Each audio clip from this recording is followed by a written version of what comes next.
This book was generated using Speakter's AI voices. You can create human-like voiceovers in over 50 languages. The warm glow of a late summer afternoon bathed Hartfield's drawing room in golden light. Long shadows stretched across the polished floors, creating a tapestry of light and dark. Emma sat by the window, her fingers tracing idle patterns on the arm of her chair. The gentle rustling of leaves outside mingled with the ticking of the mantel clock, marking the passage of time in this tranquil moment. Her gaze wandered over the manicured gardens, their vibrant colors muted by the golden hour. The recent marriage of Miss Taylor, her beloved governess and companion, to Mr. Weston, had left a void in Emma's daily routine. It was a bittersweet change, like the last notes of a favorite song fading away.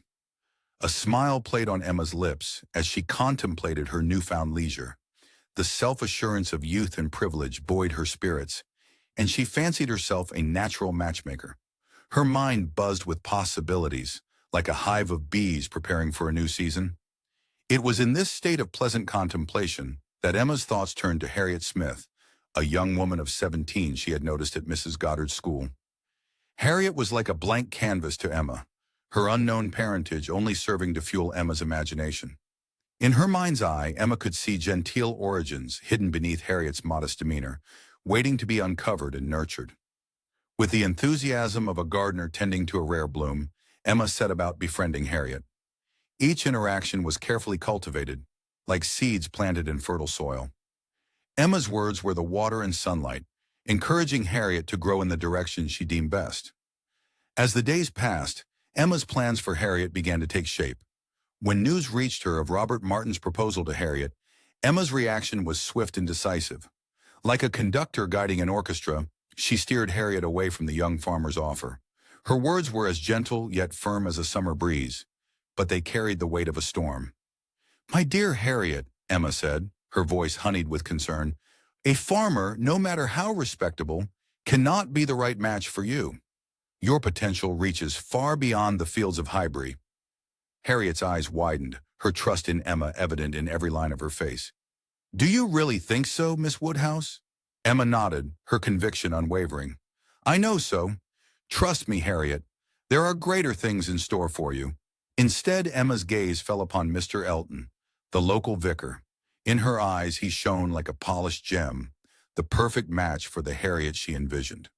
With the skill of a master puppeteer, Emma began to orchestrate situations that would bring Harriet and Mr. Elton together. The portrait painting session she arranged was her crowning achievement. The afternoon sun streamed through the windows, casting a warm glow on Harriet's features as she sat for her portrait. Emma's brush danced across the canvas, capturing Harriet's likeness with each stroke. Mr. Elton hovered nearby, his praise flowing like honey. "Miss Woodhouse, your talent is truly remarkable," Mr. Elton exclaimed, his eyes darting between Emma and Harriet. "You've captured Miss Smith's essence perfectly." Emma beamed, feeling the thrill of her plan coming together. The air in the room was thick with possibility and unspoken intentions. She could almost hear the wedding bells chiming in the distance. But even as Emma reveled in her perceived success, a note of discord entered her carefully constructed harmony. Mr. George Knightley, her brother-in-law and longtime friend, arrived at Hartfield like a sudden gust of wind, ruffling the calm surface of Emma's plans. The drawing room, once a stage for Emma's matchmaking drama, now became an arena for a battle of wills. Mr. Knightley's words of caution crashed against Emma's certainty like waves against a cliff. "Emma," he said, his voice low and serious, "I fear you're meddling in affairs that are best left alone. Harriet's happiness is at stake here." Emma felt her cheeks flush with indignation. "I'm helping her, Mr. Knightley. Surely you can see that?" Their debate heated up, the room seeming to shrink around them as their voices rose and fell. Each word carried the weight of deeply held convictions, like stones being added to a precarious tower. "You cannot know what's best for Harriet," Mr. Knightley insisted, his eyes flashing with concern. "Your interference could lead to heartache for all involved." Emma's certainty wavered like a candle flame in the wind. The crossroads she found herself at was suddenly daunting, the path ahead unclear. As the sun dipped below the horizon, casting long shadows across the room, Emma's mind raced with doubts. Had she truly acted in Harriet's best interest, or had her own desires blinded her to the potential consequences of her actions? With a heavy heart, Emma bid Mr. Knightley good night. As she prepared for bed, her thoughts turned to the upcoming Christmas Eve party at Randall's, the Westons' home. Little did she know that the evening's events would set in motion a series of misunderstandings and revelations that would shake the very foundation of her confidence in her abilities as a matchmaker. Emma's matchmaking efforts took an unexpected turn during a Christmas Eve party at Randall's, the Westons' home. The evening's events would set in motion a series of misunderstandings and revelations that would shake Emma's confidence in her abilities. The crisp winter air nipped at Emma's cheeks as she stepped into the carriage for the ride home. Snowflakes danced in the lamplight, creating a magical atmosphere that seemed to promise romance and adventure. The soft crunch of snow beneath the carriage wheels and the gentle tinkling of sleigh bells filled the air, wrapping Emma in a cocoon of festive cheer. Yet beneath her outward composure, a growing sense of unease stirred like a restless animal. Mr. Elton, seated opposite her, had been unusually attentive throughout the evening. His eyes sparkled with anticipation, like a child about to unwrap a long-awaited gift.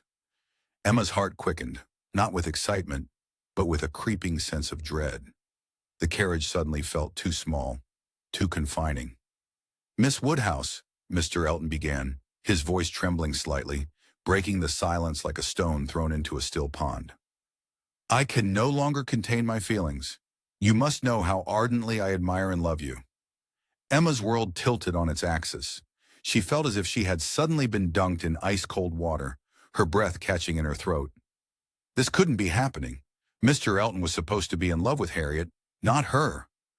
The warmth of the evening evaporated, leaving behind a chill that seeped into her bones. With a firmness that surprised even herself, Emma rejected Mr. Elton's proposal. Her words fell like heavy stones between them, creating a chasm of awkwardness that seemed impossible to bridge. The rest of the journey passed in suffocating silence. The earlier magic of the evening shattered like delicate icicles.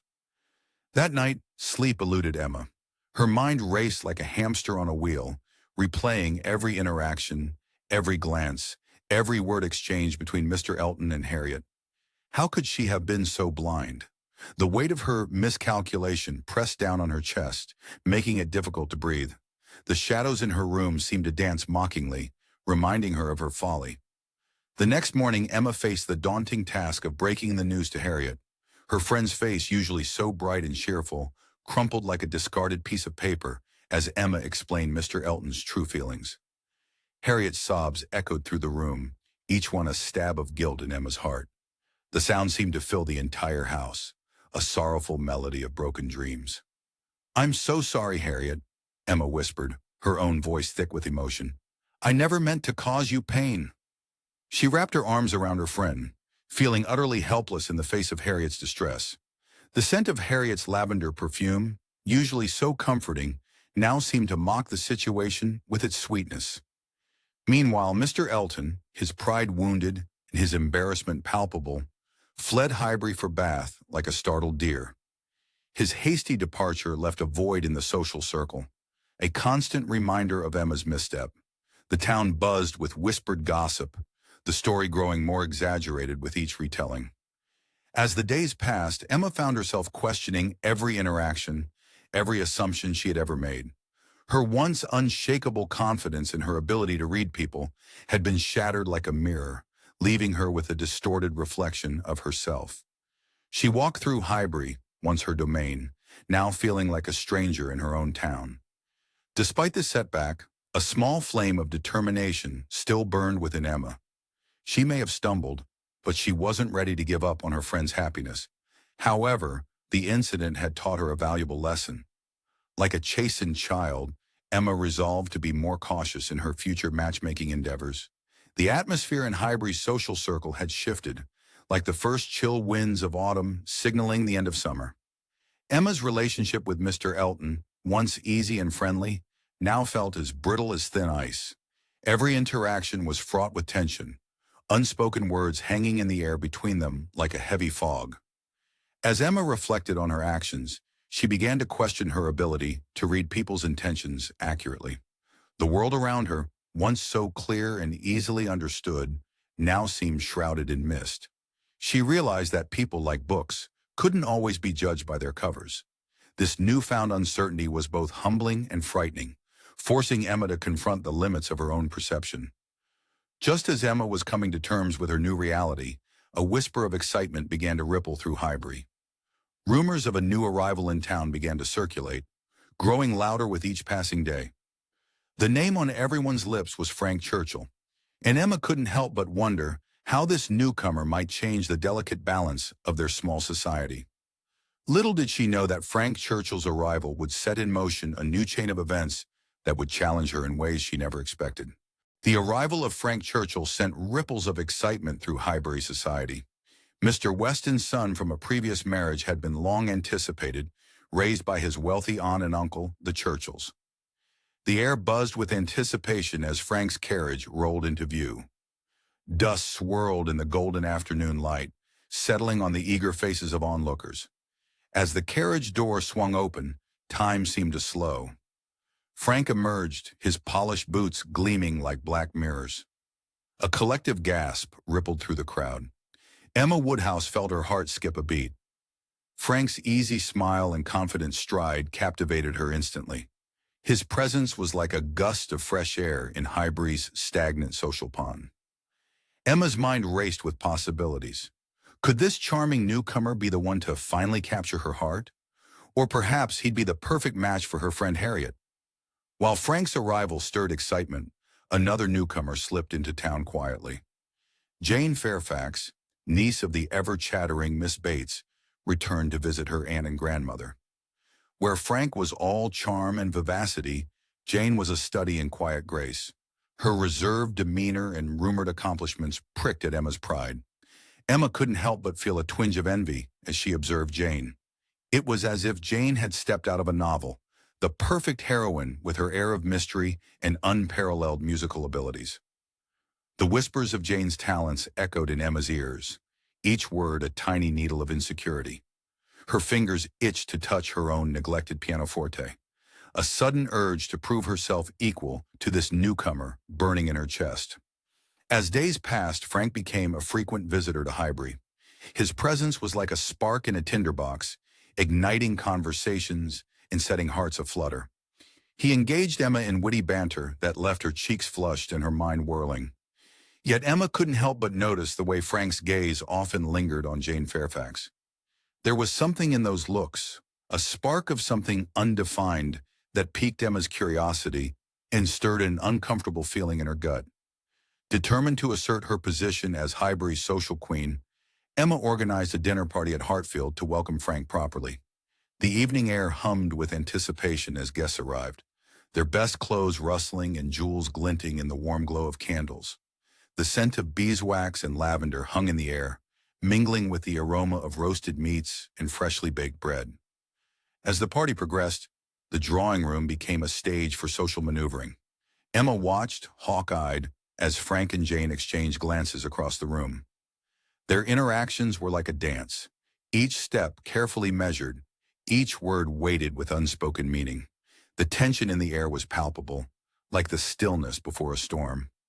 The conversation turned to music, and Emma felt her heart sink as Jane was coaxed to the pianoforte.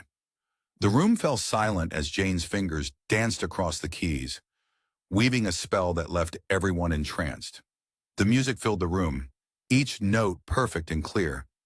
Emma's own musical shortcomings seemed to echo in the perfection of Jane's performance, a discordant counterpoint to the beautiful melody. As the evening wore on, the topic of surprise visits arose, sparking a lively debate. Frank's eyes twinkled with mischief as he defended the merits of unexpected arrivals, his voice warm and persuasive.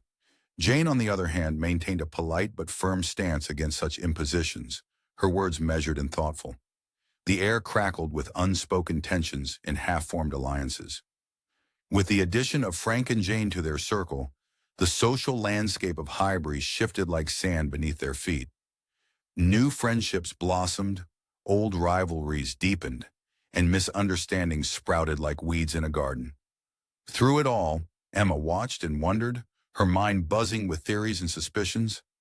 As the guests departed into the cool night air, Emma stood at the window, observing the interactions between Frank and Jane with growing curiosity. There was something there, hidden beneath the surface, a secret waiting to be uncovered. The moonlight cast long shadows across the garden, mirroring the shadows of doubt creeping into Emma's mind. Little did Emma know, the true nature of their relationship was far beyond her wildest imaginings, a truth that would shake the very foundations of Highbury society when finally revealed. As she watched Frank help Jane into her carriage, their hands lingering a moment too long, Emma felt a strange mix of emotions stirring within her. Curiosity, jealousy, and something else she couldn't quite name swirled in her chest. As the last carriage disappeared into the night, Emma found herself looking forward to her next encounter with Frank Churchill. Their playful banter and shared laughter had become a bright spot in her days. Yet as she prepared for bed that night, a nagging question kept her awake. Why did the thought of Frank and Jane together bother her so much? Emma found herself spending more time in Frank Churchill's company. Their interactions were filled with playful banter and shared laughter, drawing them closer together. The warm spring air carried the sweet scent of blooming flowers as they strolled through Highbury's winding lanes, their lively conversation drawing curious glances from passers-by. Emma's heart fluttered with each step, acutely aware of Frank's presence beside her. His eyes crinkled when he smiled, and his hand occasionally brushed against hers, sending shivers up her arm. She relished their witty exchanges, the spark of connection between them igniting a fire in her chest. However, not everyone viewed their growing friendship with approval. Mr. Knightley, in particular, watched their interactions with a furrowed brow and tightened jaw. One sun-dappled afternoon, as Emma sat in the lush garden of Hartfield, he approached her with concern etched on his face. "Emma, I must speak to you about Frank Churchill," he began, his voice low and serious. Emma's heart quickened, a mix of defensiveness and curiosity rising within her. "What about him, Mr. Knightley?" "I fear his character may not be as genuine as it appears. His charm seems practiced somehow." Emma felt a flash of irritation, hot and sharp. "Oh, Mr. Knightley, you're being far too harsh. Frank is delightful company, and I see no reason to doubt his sincerity."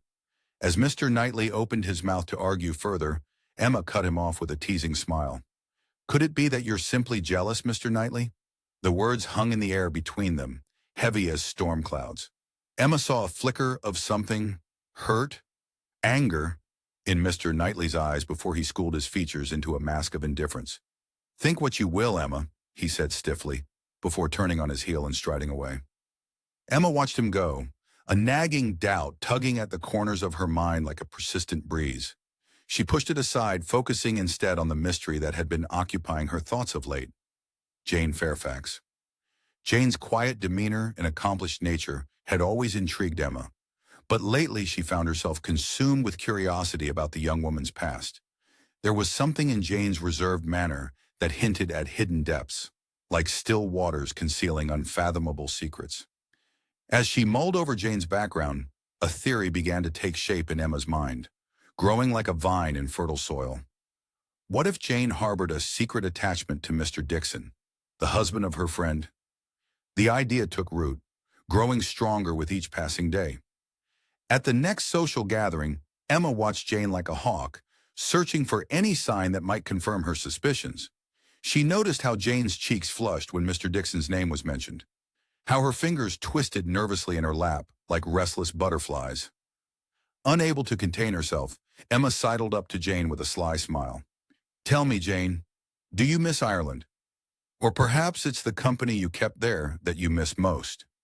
Jane's face paled, the color draining from her cheeks like water from a broken vase. She stammered out a polite response before excusing herself. Emma felt a twinge of guilt at causing Jane discomfort, but it was quickly overshadowed by the thrill of what she perceived as confirmation of her theory. As the weeks passed, Emma's treatment of Jane oscillated between cool indifference and pointed curiosity. She found herself making barbed comments, each one an attempt to crack Jane's composed exterior and reveal the truth beneath, like a child poking at a chrysalis to see what might emerge. Frank Churchill, ever present and ever charming, seemed to encourage Emma's suspicions. His knowing smiles and cryptic remarks about Jane only fueled Emma's imagination further, stoking the fires of her curiosity. The tension came to a head at the Coles party, a grand affair that set Highbury abuzz with excitement. The candlelit rooms were filled with the gentle murmur of conversation and the soft strains of music, creating an atmosphere thick with anticipation. Emma, resplendent in a gown of deep blue silk that shimmered like moonlight on water, found her gaze drawn repeatedly to Jane and Frank. As the evening wore on, Emma observed what she believed to be meaningful glances passing between the two, like silent messages carried on invisible threads. Her heart raced with the thrill of potential discovery. When Frank swooped in to rescue Jane from an awkward conversation about Mr. Dixon, Emma's suspicions reached a fever pitch.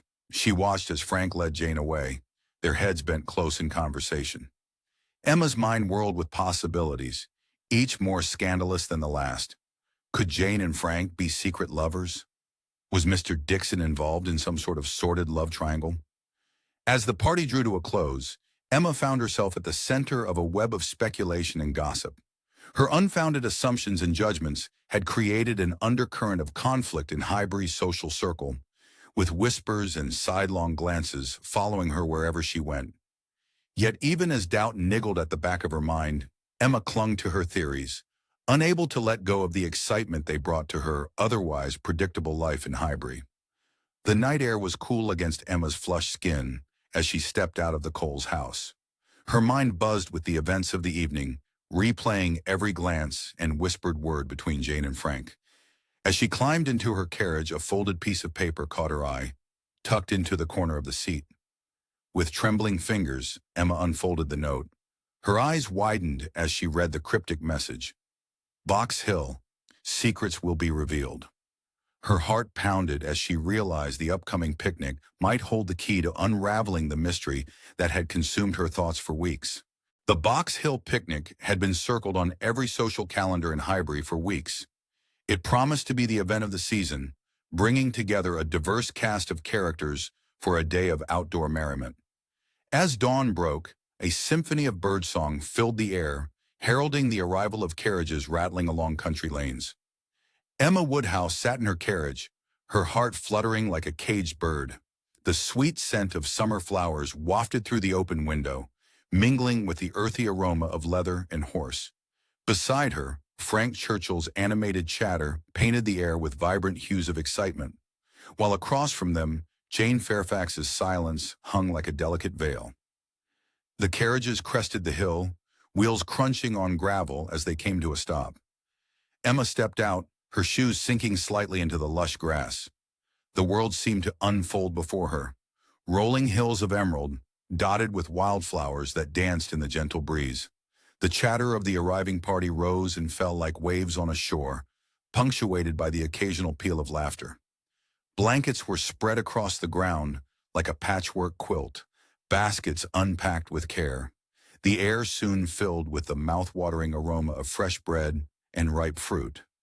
Miss Bates bustled about, her constant stream of words a familiar melody that blended with the rustling leaves and distant birdsong. For a time, joy reigned supreme. Games were played with enthusiastic shouts and good-natured ribbing. Stories were shared, each tale embellished with dramatic gestures and conspiratorial whispers. Emma found herself caught up in the whirlwind of excitement, her cheeks flushed pink with pleasure and the warmth of the sun. She basked in the admiration of her companions, feeling as though she were the center of a glorious universe. As the day wore on, however, the mood began to shift like sand beneath their feet. The relentless sun beat down, turning the air thick and heavy, tempers frayed at the edges, smiles becoming a touch forced. Frank Churchill, his initial enthusiasm waning, suggested a new diversion. "Let's play a game," he proposed, a mischievous glint in his eye. "Each person must say one very clever thing, or three very dull things." The suggestion rippled through the group like a stone dropped in a pond. Some faces lit up with interest, others clouded with uncertainty. Emma, ever eager to maintain her position as the shining star of Highbury society, embraced the idea with open arms. As the game progressed, she felt her wit sharpening to a dangerous point, each word carefully chosen for maximum impact. It was in this charged atmosphere that the moment arrived, a moment that would haunt Emma's dreams for nights to come. Miss Bates, dear chattering Miss Bates, had just finished a particularly long-winded anecdote. The words tumbled from her lips like water over stones, ceaseless and meandering. Emma, caught up in the heat of the game and the intoxicating desire to impress, let fly a barbed comment. "Ah, Miss Bates," she said, her voice dripping with false sweetness, "I'm afraid it would be quite a challenge for you to limit yourself to only 3 dull things." The words hung in the air like smoke, acrid and suffocating. A hush fell over the group, as sudden and complete as if a blanket had been thrown over them. Miss Bates's sharp intake of breath was audible in the silence. Emma watched, horror dawning slowly, as the older woman's face crumpled like a discarded piece of paper. The hurt in her eyes was as clear and cutting as broken glass. Jane Fairfax, seated nearby, stiffened visibly. Her gaze, usually so carefully guarded, bored into Emma with the intensity of a winter storm. The silent reproach in those eyes was more damning than any spoken word could have been. In an instant, the jovial mood of the picnic evaporated like morning dew under the harsh summer sun. Conversations became stilted, laughter forced and brittle. Jane Fairfax, her distress palpable, made her excuses and left early. Her departure cast a long shadow over the remaining party, a physical reminder of the unkindness that had transpired. As the group began to disperse, murmuring awkward goodbyes, Emma found herself cornered by Mr. Knightley. His usually warm eyes were now flinty with disappointment, his jaw set in a hard line. "A word, if you please, Miss Woodhouse," he said, his tone brooking no argument. Leading her away from the others to a spot where the wind whispered through the grass, Mr. Knightley did not mince his words. "Badly done, Emma," he began, his voice low but intense. Each word fell like a hammer blow, shattering Emma's carefully constructed world. "I cannot believe that you, who have been blessed with so many advantages, would stoop to mock someone less fortunate. Miss Bates deserves your kindness, not your derision." Emma stood rooted to the spot, feeling as though the ground beneath her feet had suddenly given way. Mr. Knightley's words washed over her like ice water, shocking her out of her complacency. He spoke of social responsibility, of the importance of compassion, of the unkindness of her actions. With each passing moment, Emma felt something shift within her, like tectonic plates realigning. The veil of her own self-importance began to lift, revealing the true impact of her thoughtless behavior. Shame coursed through her veins, hot and uncomfortable, flushing her cheeks and prickling at her eyes. The realization of what she had done, of the pain she had caused, settled on her shoulders like a physical weight. The carriage ride home was a somber affair. Emma sat in silence, the plush seat beneath her offering no comfort. She replayed the day's events in her mind, each memory a fresh wound. The laughter and gaiety of the morning seemed a distant dream now, overshadowed by the pain she had caused. As Highbury came into view, its familiar buildings a stark reminder of the life she knew, Emma made a silent vow. She would make amends. She would learn from this. She would be better. The Box Hill picnic had indeed been a pivotal event, but not in the way anyone had anticipated.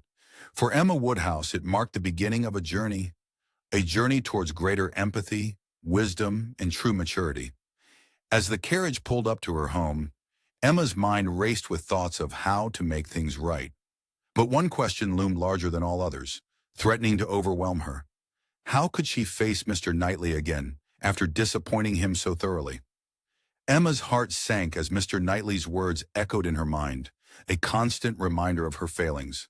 Emma's heart sank as Mr. Knightley's words echoed in her mind. They were a stark reminder of her thoughtless behavior at Box Hill. The weight of her actions settled heavily upon her shoulders, like a thick woolen cloak on a summer's day. She tossed and turned through the night, her dreams a jumble of reproachful faces and missed opportunities. As dawn broke, Emma rose from her restless slumber. The usually cheery birdsong outside her window seemed to mock her troubled state. She stood before her mirror, her reflection a stranger. Gone was the self-assured young woman, replaced by a girl racked with uncertainty. The morning light, typically so warm and welcoming, cast harsh shadows across her face, highlighting every flaw and worry line. With trembling hands, Emma reached for her simplest dress. The fabric felt rough against her skin, a physical reminder of her emotional discomfort. She took a deep breath, inhaling the familiar scent of lavender that permeated her room. It did little to calm her nerves. Stepping out into the streets of Highbury, Emma felt as though the very cobblestones were judging her. The town, usually so alive with gossip and laughter, seemed unnaturally quiet. Every face she passed seemed to know of her transgression, their eyes following her with silent disapproval. Her feet carried her to Miss Bates's modest home, each step feeling heavier than the last. The worn brass knocker felt cold beneath her fingers as she announced her presence. The wait for a response seemed interminable, stretching out like a rubber band ready to snap. When Miss Bates appeared, surprise evident on her kind face, Emma's carefully prepared speech evaporated like morning dew. Instead, words tumbled out in a rush of sincere apology and regret. "Miss Bates, I've been so foolish, so unkind. Can you ever forgive me?"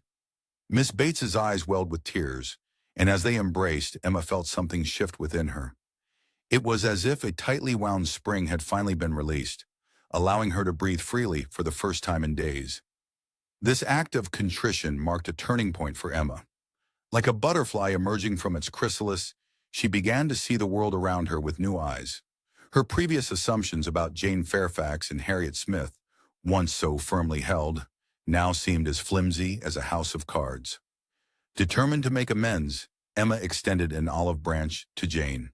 The invitation to Hartfield was met with cautious acceptance. As they sat in the garden, the gentle clinking of teacups punctuating their conversation, Emma marveled at how much she had missed. Jane's quiet strength and grace shone through, and Emma felt a pang of regret for the friendship they could have had all along. At home, Emma's transformation was equally apparent. Her father's anxieties, once a source of exasperation, now elicited patience and understanding. She found herself listening more attentively, offering comfort where once she might have dismissed his concerns. The change in their relationship was subtle but profound, like the gradual shifting of seasons. As Emma's maturity blossomed, she began to see her place in Highbury society through new eyes. The web of relationships and responsibilities that had once seemed confining now felt like a warm embrace. She found herself valuing Mr. Knightley's opinion more than ever, his wisdom a beacon in her newly expanded world. Yet, even as Emma grew, the world around her continued to shift. She couldn't help but notice a change in Frank Churchill's behavior.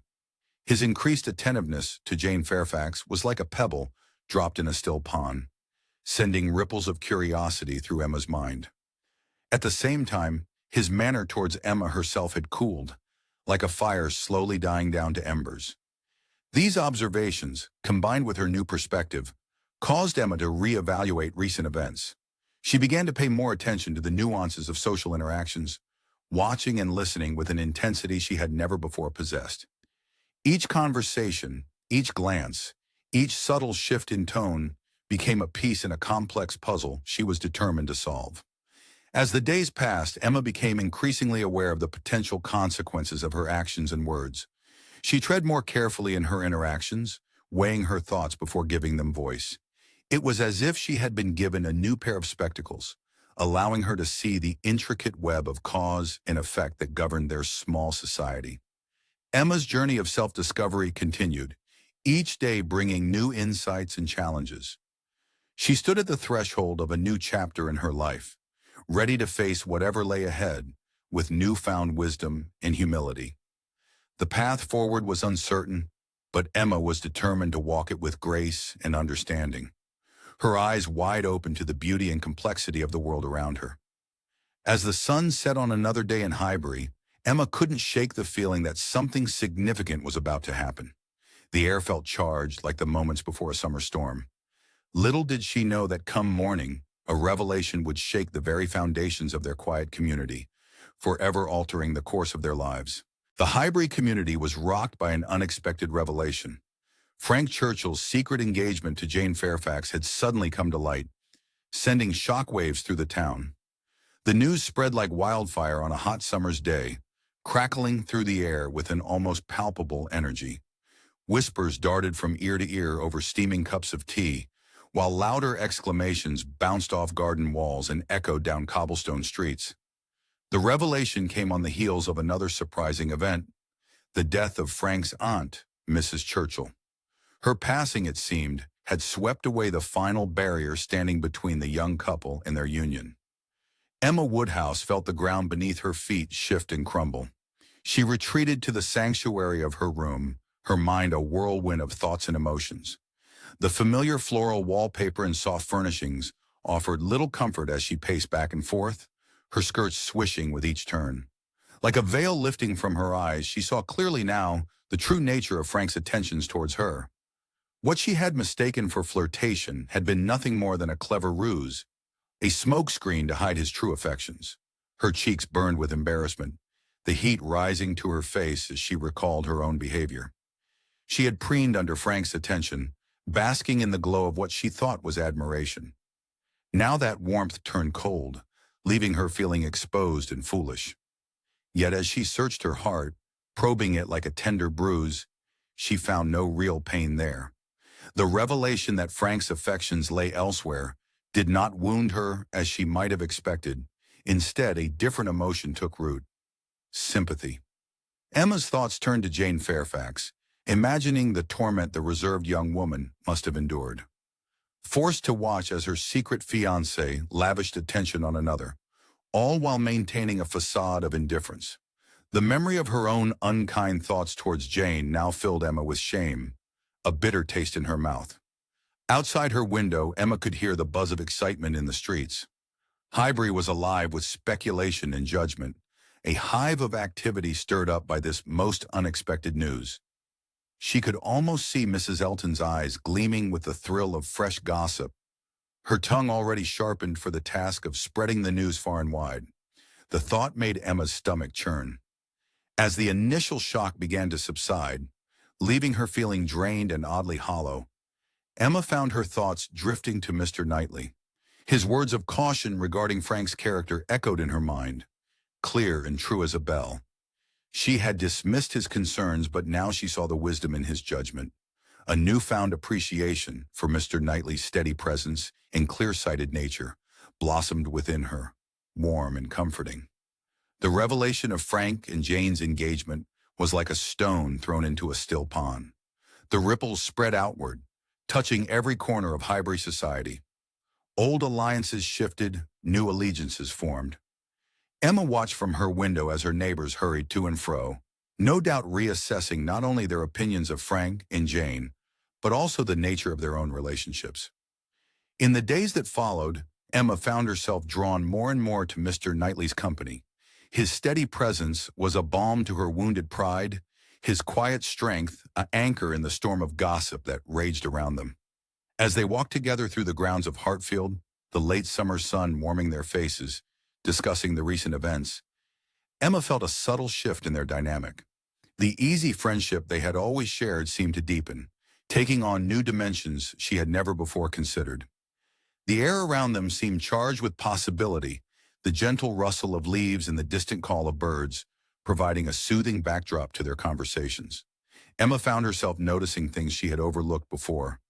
The warmth in Mr. Knightley's eyes when he looked at her, the strength of his hands as he helped her over a stile, the comforting timbre of his voice.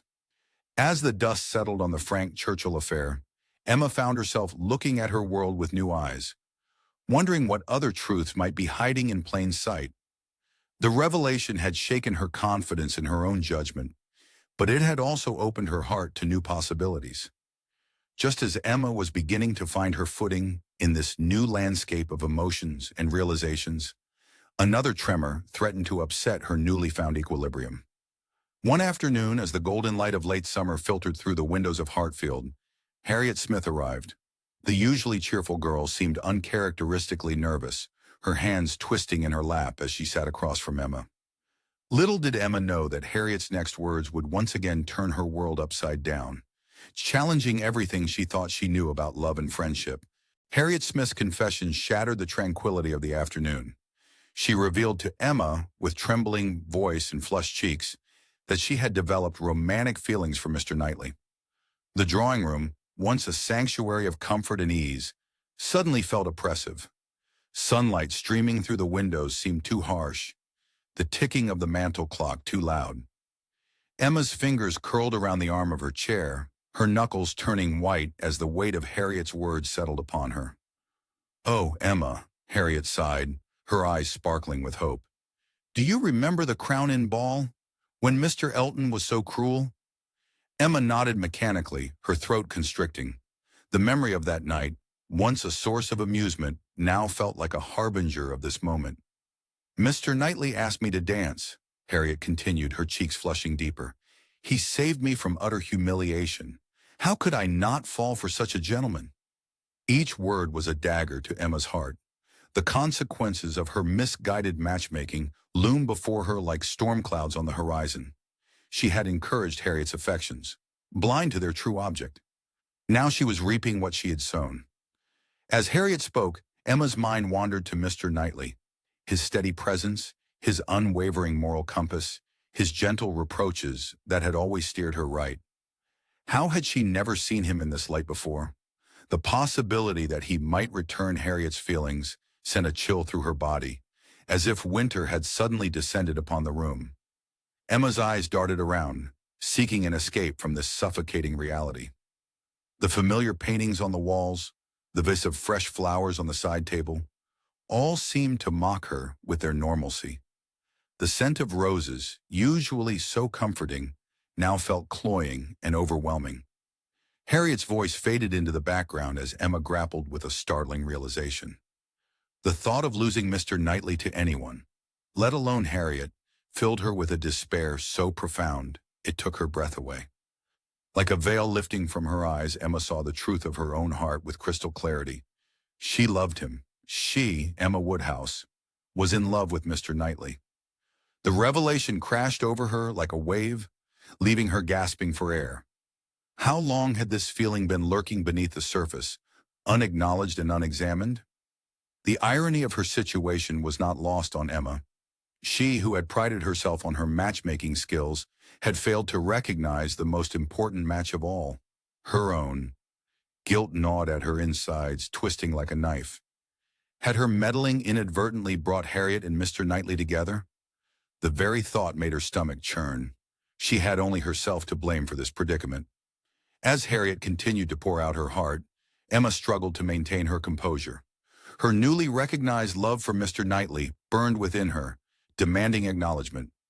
Yet she forced herself to listen, to nod at appropriate moments, all while her heart was breaking. This confession marked a turning point in Emma's life. Gone was the carefree girl who thought she could manipulate the lives of others without consequence. In her place sat a woman forced to confront the true nature of her feelings and the potential fallout of her past actions. The weight of this realization settled on her shoulders, heavy as a winter cloak.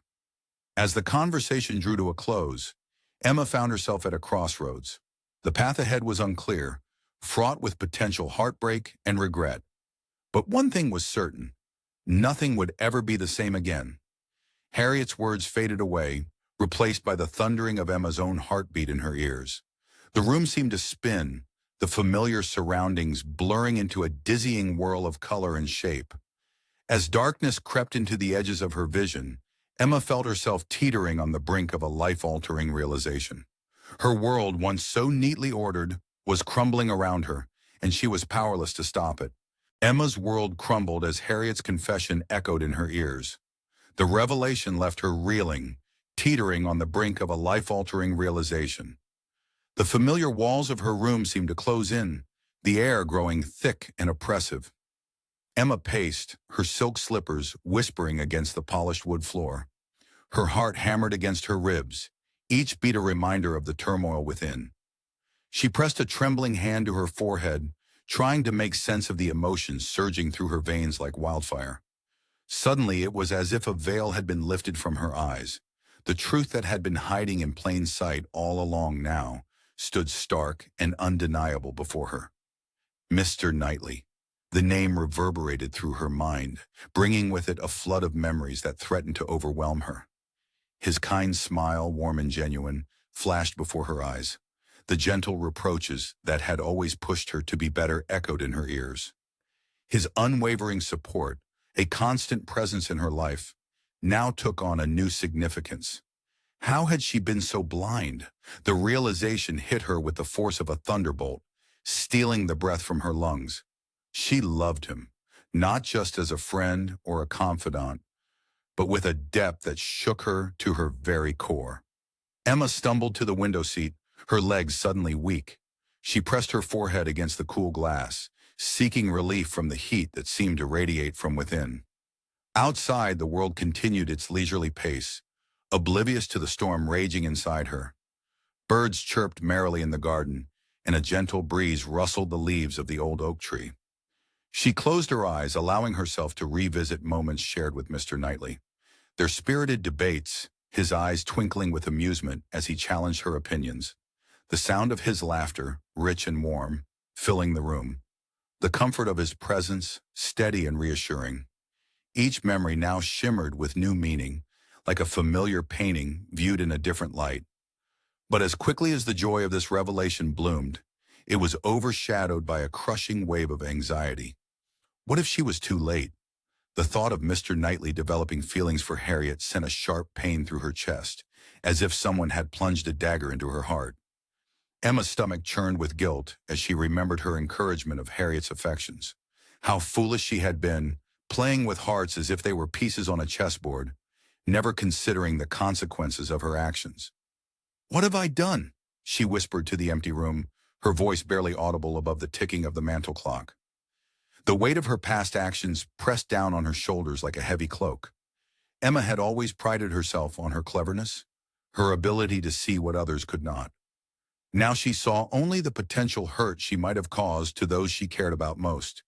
The image of herself as a master manipulator, once a source of pride, now filled her with shame. As the afternoon light faded, casting long shadows across the floor, Emma's mind turned to the future. She couldn't change the past, but she could learn from it. The image of the Emma she wanted to be began to take shape in her mind. More considerate, less interfering, aware of the ripple effects of her actions.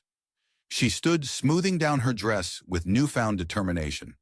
The soft fabric beneath her fingers grounded her, reminding her of the reality of her situation.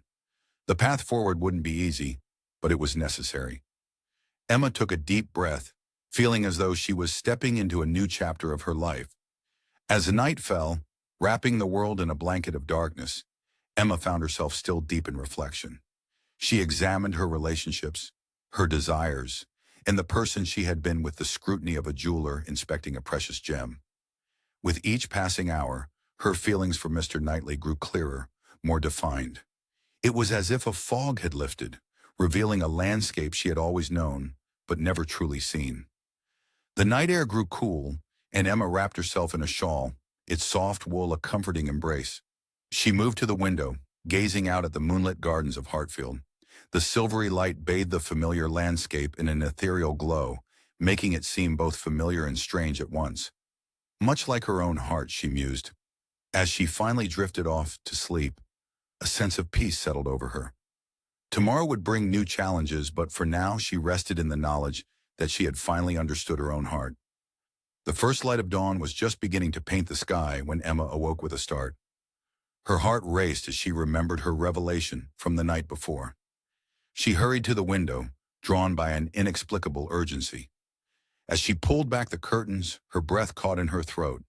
There in the gardens of Hartfield, bathed in the golden light of early morning, stood a familiar figure. Mr. Knightley had arrived, far earlier than his usual visits. What could have brought him here at this hour? And more importantly, was Emma ready to face him with her newfound understanding of her feelings? The gardens of Hartfield basked in the golden light of late afternoon, the air thick with the heady scent of blooming roses. Mr. Knightley's boots crunched on the gravel path as he strode purposefully across the lawn, his eyes scanning the grounds.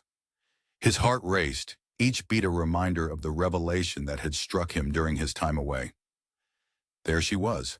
Emma stood among the rose bushes, her back to him, honey-colored curls catching the sun's rays like a halo. The sight of her made his breath catch in his throat. How had he not seen it before? How had he been blind to the depth of his feelings for so long? As he approached, Emma turned, alerted by the sound of his footsteps. Her face was a canvas of emotions, surprise, relief, and something else he couldn't quite place. Was it distress? The thought sent a pang of worry through him. "Emma," he began, his voice catching slightly. "I hope I'm not intruding." She shook her head, a small smile playing at the corners of her mouth. "Never, Mr. Knightley. You're always welcome here." The familiar warmth of her voice washed over him, steadying his nerves. He took a deep breath, inhaling the sweet fragrance of roses mingled with Emma's light perfume. It was now or never. "I've been away, as you know," he said, his words measured and careful. "And I've had time to think, to realize something important." Emma's brow furrowed, concern etching itself across her features. "Is everything all right? You seem different." Mr. Knightley's heart sank, misinterpreting her worry. He thought she must be concerned about Harriet. "Don't fret about Harriet," he said gently. "I'm sure she'll be fine. But there's something I must tell you, Emma. Something I've held close to my heart for far too long." He watched as Emma's eyes widened, a flicker of hope igniting within them. She held her breath, hardly daring to believe what might come next. The air between them seemed to crackle with anticipation. "Emma," Mr. Knightley continued, his voice low and earnest, "I love you. I have for years, though I scarcely allowed myself to acknowledge it. Will you? Will you marry me?" The world seemed to stand still. The gentle rustling of leaves and the distant chirping of birds faded away, leaving only the sound of their beating hearts. Emma's face transformed, relief and joy flooding her features in equal measure.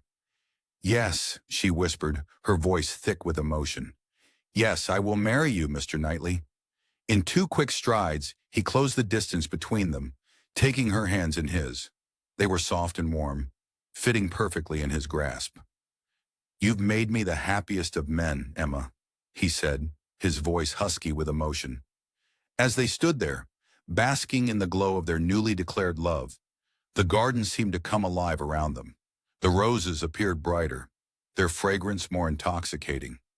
Even the late afternoon sunlight seemed to shine with renewed vigor, casting a golden hue over everything it touched. They began to talk of their relationship, how it had grown from friendship to something deeper, richer. Mr. Knightley confessed that his journey to London had been an attempt to sort out his feelings, to determine if what he felt for Emma was truly love. "And was it?" Emma asked, a teasing lilt to her voice, her eyes sparkling with mischief and affection. "It was," he replied, his eyes twinkling in return. "It is." Their conversation turned to practical matters, the reality of their new situation setting in. Emma's devotion to her father was well known, and the thought of leaving him alone at Hartfield pained her. Mr. Knightley, ever attentive to her needs, seemed to read her thoughts. "I know how much your father means to you, Emma," he said softly. "If it would make you happy, I would be more than willing to move to Hartfield." Emma's heart swelled with gratitude and love. "You would do that for me?" she asked, her voice barely above a whisper. "For us," he corrected gently, squeezing her hands. "Our life together is just beginning, and I want it to start on the right foot." As they discussed their future plans, their hopes and dreams intertwined like the vines that climb the garden walls. Both recognized how their differences complemented each other, how they balanced one another in ways they had never fully appreciated before. The sun began its descent, painting the sky in hues of pink and gold. The changing light reminded them of the task that lay ahead, sharing their news with Mr. Woodhouse. They knew his aversion to change would make this a delicate task. "We'll break it to him gently," Mr. Knightley assured Emma, his thumb tracing soothing circles on the back of her hand. "Together." Emma nodded, feeling stronger with him by her side. As they walked back towards the house, their steps in perfect sync, they continued to talk of their future, of the changes their marriage would bring to their lives and to Highbury society. Just as they reached the house, Emma paused, a sudden thought striking her. "Mr. Knightley," she said, her voice tinged with a mix of excitement and apprehension, "how do you think Highbury will react to our news?" Mr. Knightley opened his mouth to respond, but before he could, they heard the sound of rapid footsteps approaching. Someone was running towards them, calling out their names with urgency. The couple exchanged a puzzled glance, their moment of private joy abruptly interrupted. What could be so important? And how quickly would their secret spread through the gossiping streets of Highbury? The news of Emma and Mr. Knightley's engagement spread through Highbury like wildfire. Tongues wagged and hearts fluttered as the community absorbed this momentous announcement. The air in Highbury crackled with excitement, like the first spark of a summer storm. Whispers darted from house to house, carried on the warm breeze that rustled through the trees lining the village streets. The scent of fresh gossip mingled with the sweet fragrance of blooming roses, creating an intoxicating atmosphere of change and possibility. Amidst this whirlwind of chatter, Harriet Smith found herself caught in a quiet eddy of emotion. Her eyes, still misty with the remnants of her own dashed hopes, now widened with surprise as Robert Martin approached her once more. The young farmer's footsteps were steady on the gravel path, his resolve as firm as the earth he tilled. "Miss Smith," he said, his voice low and earnest, "I find myself unable to let go of the hope that you might reconsider my proposal." Harriet's breath caught in her throat. The world around her seemed to slow, the chirping of birds and the distant laughter of children fading into the background. She looked at Robert, really looked at him, and saw not just the farmer she had always known, but a man of strength, kindness, and unwavering devotion. From a distance, Emma watched the scene unfold. Her heart swelled with a mixture of joy and regret. Gone was the misguided matchmaker of old, replaced by a woman who recognized true compatibility when she saw it. With a gentle smile, she silently urged Harriet to follow her heart. As if the fates themselves were smiling upon Highbury, the mystery of Harriet's parentage unraveled like a tangled skein of wool. The revelation that she was the daughter of a respectable tradesman sent ripples of satisfaction through the community. Mr. Knightley's initial assessment of Harriet's suitability for Robert Martin stood vindicated, a fact that brought a knowing smile to his lips and a blush to Emma's cheeks. The truth once hidden now shone as brightly as the summer sun.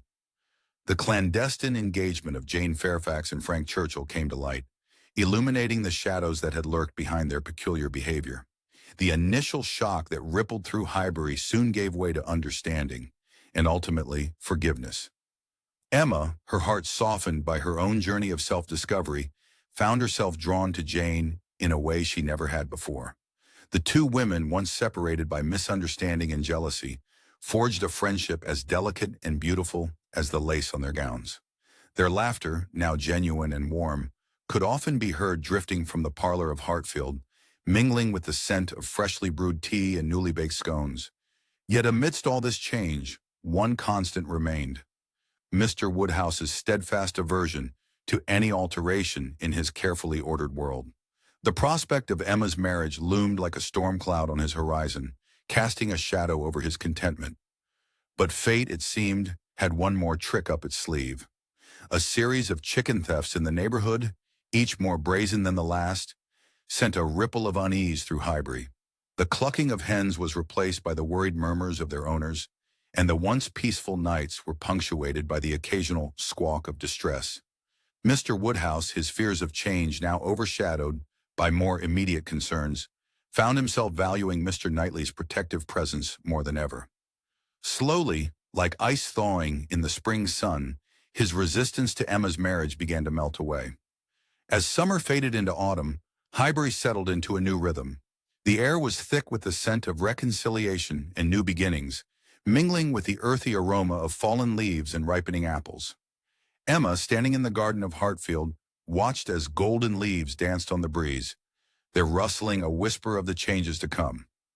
In quiet moments, the inhabitants of Highbury reflected on the tumultuous months past.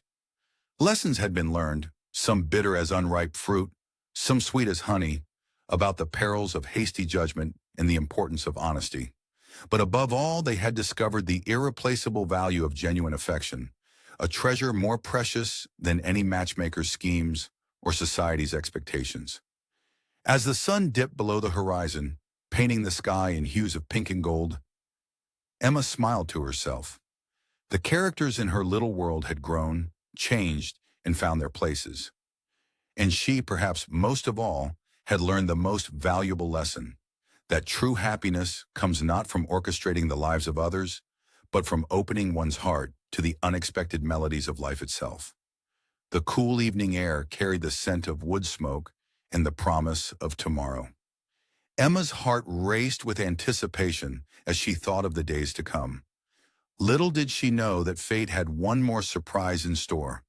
As she drifted off to sleep that night, she could never have imagined the scene that would unfold come morning. She and Mr. Knightley standing before the altar, their hearts brimming with love and... what else? Emma and Mr. Knightley stood before the altar, their hearts brimming with love and anticipation. The simple ceremony at Hartfield Church was a reflection of their shared values, emphasizing sincerity over extravagance. The crisp morning air carried the scent of fresh-cut flowers and excitement as the villagers of Highbury gathered outside the small stone church. Sunlight danced through the stained glass windows, painting the interior with a kaleidoscope of warm hues. Emma, resplendent in a modest white gown, her cheeks flushed with a rosy glow, stood beside Mr. Knightley. His eyes never left her face, drinking in every detail as if committing this moment to memory forever. As they exchanged vows, their voices rang clear and true, echoing off the ancient stone walls. The congregation held its collective breath, the air thick with emotion. It was as if time itself had paused, allowing this perfect moment to stretch on indefinitely. When the newlyweds emerged from the church, they were greeted by a shower of flower petals and a chorus of cheers. The joy radiating from Emma and Mr. Knightley was infectious, spreading through the crowd like wildfire. Friends and neighbors embraced, their eyes glistening with happy tears, a testament to the deep bonds that united the people of Highbury. True to their word, Emma and Mr. Knightley made Hartfield their home, a decision that brought immense relief to Mr. Woodhouse. The old gentleman's anxiety about change had been a constant source of worry, but seeing his daughter so contentedly settled eased his fears considerably. Emma would often catch her father watching her and Mr. Knightley with a mixture of pride and wonder, as if he couldn't quite believe his good fortune.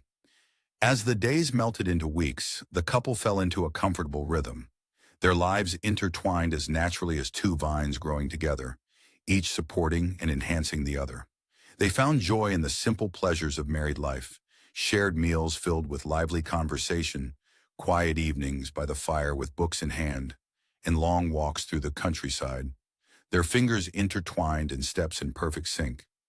Not long after Emma and Mr. Knightley's nuptials, Harriet and Robert Martin celebrated their own union. Their wedding, though more modest in scale, was no less joyous. Emma and Mr. Knightley attended, their presence a powerful symbol of the bridges built between different social circles. As Emma watched Harriet, once so unsure of herself, stand tall and confident beside Robert, she felt a surge of pride tinged with humility. The journey that had brought them all to this point had been filled with missteps and misunderstandings, but the outcome was more perfect than she could have imagined. The third wedding of the season was that of Jane Fairfax and Frank Churchill. Their union, once cloaked in secrecy and misunderstanding, was now celebrated openly. The couple's plans to reside at Enscombe with Mr. Churchill marked the beginning of a new chapter in their lives, one filled with promise and the hope of happiness long deferred. Emma couldn't help but feel a twinge of regret for her past behavior towards Jane, but the genuine warmth between them now spoke of forgiveness and new beginnings. As summer faded into autumn, the three newly married couples settled into their respective lives. Each union represented a unique journey of self-discovery and growth, a testament to the power of love to transform and heal. The changing leaves seemed to mirror the changes in their lives, a vibrant reminder of the beauty that comes with new seasons. For Emma, the changes were perhaps the most profound. The meddlesome young woman who had once prided herself on her matchmaking skills had blossomed into a more thoughtful and considerate individual. She approached her new role as Mrs. Knightley with a mixture of excitement and humility, eager to learn and grow alongside her husband. Each day brought new discoveries about herself, about Mr. Knightley, and about the depth of love she was capable of feeling. Mr. Knightley, for his part, found in Emma a partner who both challenged and complimented him. Their spirited debates, once a source of friction, now became a cherished part of their relationship. Each pushed the other to think more deeply and see the world from new perspectives. In quiet moments, Mr. Knightley would often marvel at how their love had grown and deepened, like a fine wine improving with age. As the leaves began to turn golden and the air grew crisp, Emma often found herself reflecting on the journey that had brought her to this point. Standing by the window of their shared study at Hartfield, she would watch Mr. Knightley tending to the estate, his figure strong and reassuring against the autumn landscape. The sight never failed to fill her with a sense of peace and rightness. In these quiet moments, Emma felt a deep sense of gratitude wash over her. She thought of the mistakes she had made, the lessons she had learned, and the love that had been there all along, waiting for her to recognize it. The memory of their wedding day played in her mind like a cherished melody. The warm embrace of their loved ones, the tears of joy in her father's eyes, and the moment she and Mr. Knightley had stepped into their new life together. As she stood there, watching the man she loved move with purpose across the grounds, Emma knew that whatever challenges lay ahead, they would face them together. They were stronger for the journey that had brought them to this point, their love tempered and refined by the trials they had overcome. With a smile, she turned from the window and went to join her husband. The future stretched out before them, full of promise and possibility. Hand in hand with the person who knew her best and loved her most, Emma was ready to embrace whatever life might bring. As they walked together through the grounds of Hartfield, the autumn sun warm on their faces, Emma felt a sense of completeness she had never known before. This, she realized, was the truest happiness, not the grand gestures or dramatic moments, but the quiet certainty of a love that would endure through all seasons. This book was generated using Speakter's AI voices. You can create human-like voiceovers in over 50 languages.